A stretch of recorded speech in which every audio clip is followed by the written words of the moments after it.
Assalamualaikum warahmatullahi wabarakatuh. Saya Alessandra Zualifena dengan NPM 240310230042. Saya membuat video ini guna untuk memenuhi tugas ujian akhir semester gambar teknik dengan dosen pengampu Dr. Dwi Purnomo STPMT. Di sini saya akan menjelaskan mengapa SOP itu penting untuk diterapkan dalam UMKM ataupun usaha lainnya. Karena SOP sendiri itu bisa mengoptimalkan standar operasional, lalu juga meningkatkan efisiensi pada standar operasional, lalu juga dapat meminimalkan resiko dan kepatuhan. Di sini juga SOP bisa menjamin konsistensi layanan pada pelanggan, lalu juga mendorong investasi dan perbaikan berkelanjutan. Di sini saya memperbaiki SOP sebuah UMKM yang bernama Honeyberries. Honeyberries sendiri ini UMKM yang bergerak di bidang fashion and retail yang didirikan oleh seorang ibu rumah tangga bernama Reni Mariani. UMKM ini sudah berdiri sejak 2 September 2023 dan berlokasi di Jalan Raya Banjaran nomor 408. UMKM Honeyberries ini telah menjadi lapangan pekerjaan untuk cukup banyak orang karena UMKM Honeyberries sendiri memproduksi hasil dari buatan tangan sendiri. Jadi memerlukan banyak sekali tenaga seperti penjahit dan lainnya. Dengan berdirinya Honeyberries ini, singkat cerita, di balik berdirinya perusahaan tersebut, yaitu awalnya karena seorang pemilik, yaitu Ibu Reni Mariani, gemar sekali menggambar. Awalnya setiap desain yang dia buat, eee, dia membuat desain, untuk tas memakai cara yang sedikit kuno untuk mendesainnya, tetapi lama-lama dia menggunakan cara desain digital dan akhirnya dia menuangkan idenya untuk membuat sebuah produk tas. Honeyberries Art ini juga hanya tidak menjual, produk tas saja, tetapi juga menjual berbagai macam, produk fashion lainnya, yaitu seperti baju, bucket hat yang terbuat dari, bahan corduroy dan kanvas. Honeyberries Art ini juga menerima pesanan sesuai dengan request, konsumen. Jadi kita bisa merequest, seperti apa karakter yang diinginkan untuk dijadikan sebuah tas. Jadi Honeyberries ini mempunyai produk yang cukup sangat bervariatif. Eee, pada strategi pemasarannya, Honeyberries ini, menggunakan pemasaran direct marketing, yaitu penjualan secara langsung dengan mengikuti sebuah event-event, membuka booth di sebuah event, dan sempat juga membuka booth di sebuah mall di Bandung. Lalu digital marketing yang dilakukan oleh Honeyberry sendiri yaitu dengan cara, mempromosikan produknya melalui, sosial media seperti TikTok, Instagram, atau, WhatsApp pribadi, sang pemilik. Sebelum dibuatnya SOP yang lebih terstruktur, rapih, dan jelas, Honeyberries Art masih sering sekali menghadapi masalah pada alur produksi dan marketing. Maka dari itu, saya mencoba untuk membuatkan sebuah SOP dalam alur produksi dan marketingnya. Di sini ada SOP sebelum dilakukannya perbaikan.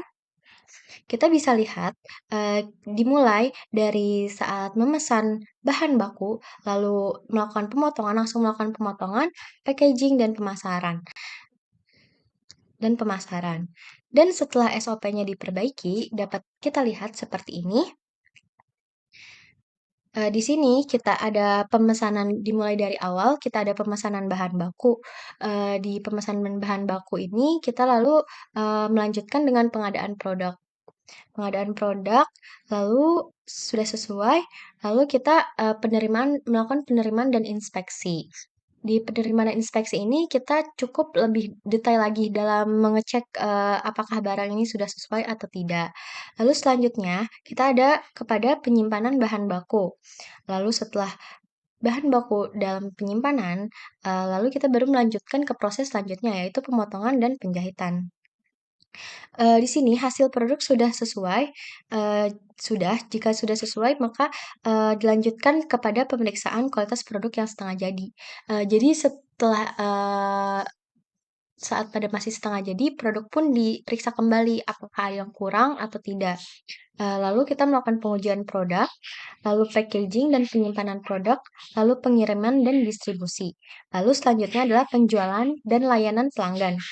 Yang terakhir adalah evaluasi dan perbaikan. Lalu selesai. Itu adalah SOP pada alur produksi yang saya buat untuk UMKM Honeyberries sendiri. Selanjutnya, karena Honeyberries ini masih mengalami masalah pada alur marketingnya, saya juga membuatkan SOP marketing itu sendiri untuk Honeyberries. Yang pertama, kita mulai dari start, lalu kita melakukan penetapan tujuan dan strategi. Jadi sebelum itu kita harus menetapkan strategi apa yang akan kita lakukan untuk pemasaran itu sendiri. Lalu kita melakukan riset dan analisis. Dan analisis ini sangat penting untuk mengetahui segala kebutuhan dan keinginan konsumen. Lalu selanjutnya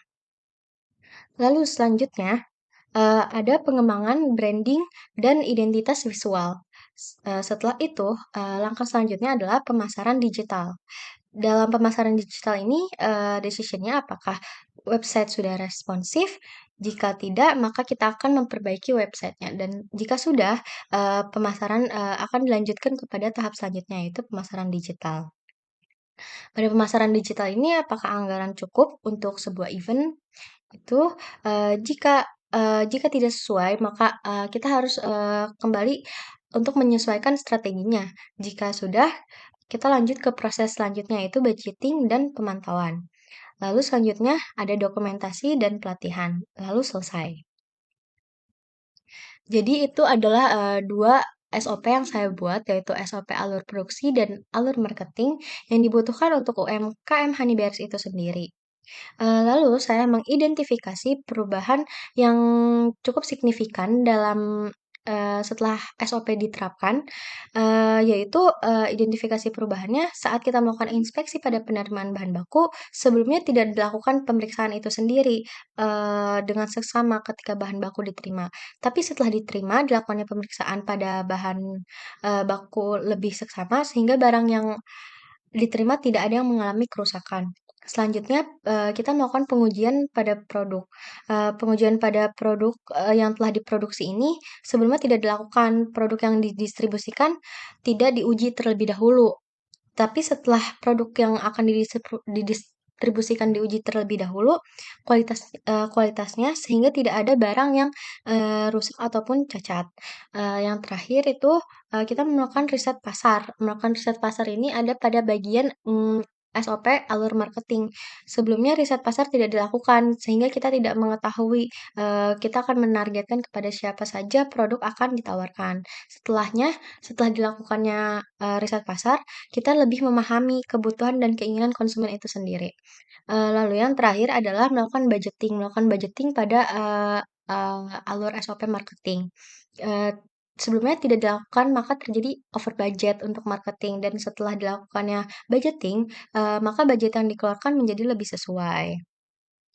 Di sini, ada langkah-langkahnya dalam proses perbaikan SOP, yaitu, kita melakukan, evaluasi dan analisis kebutuhannya, lalu kita, review dokumen SOP yang sudah ada, dilihat apakah sudah sesuai apa tidak, masih relevan atau tidak. Lalu kita konsultasi dengan pemilik UKM sendiri, itu sangat penting karena itu adalah stakeholder yang bersangkutan sangat, langsung. Betul. Lalu kita melakukan implementasi dan perbaikan. Yang terakhir kita melakukan pengawasan. Apakah, SOP tersebut dilakukan dan diterapkan secara terus-menerus. Di sini, dalam membuat SOP saya menggunakan metode yang digunakan itu adalah, analisis root cause. Jadi kita dapat mengetahui kelebihan dan kekurangan, UMKM itu sendiri. Jadi memudahkan kita untuk membuat sebuah sebuah, SOP. Lalu kita melakukan pengumpulan dan analisis data. Pada metode ini kita bisa mengetahui peluang perbaikan, SOP itu sendiri. Lalu juga kita melibatkan partisipasi seluruh anggota UKM, karena kita dapat berdiskusi apa saja, dalam hal perbaikan SOP tersebut. Sebenarnya tantangan yang dihadapi itu ketika penerapan SOP pada Honeyberries, Itu adalah kesadaran karyawan yang kadang kita, melihat karyawan belum terlalu memahami gitu cara, penerapan SOP dan, pentingnya SOP itu sendiri dalam, penerapan kerja gitu. Terus juga manajemen waktu, dan ketepatan waktu untuk, layanan kepada konsumen. Lalu dampak perbaikan yang dapat dilihat dan dirasakan secara signifikan itu, saat dilakukannya perbaikan, kita juga dapat melihat kalau, eee, s alur kerjanya menjadi lebih efisien. Eee, mungkin segitu penjelasan dari saya mengenai standar operasional prosedur pada UMKM Haneberries. Sebelumnya saya ucapkan terima kasih banyak. Mohon maaf jika ada kesalahan kata. Wassalamualaikum warahmatullahi wabarakatuh.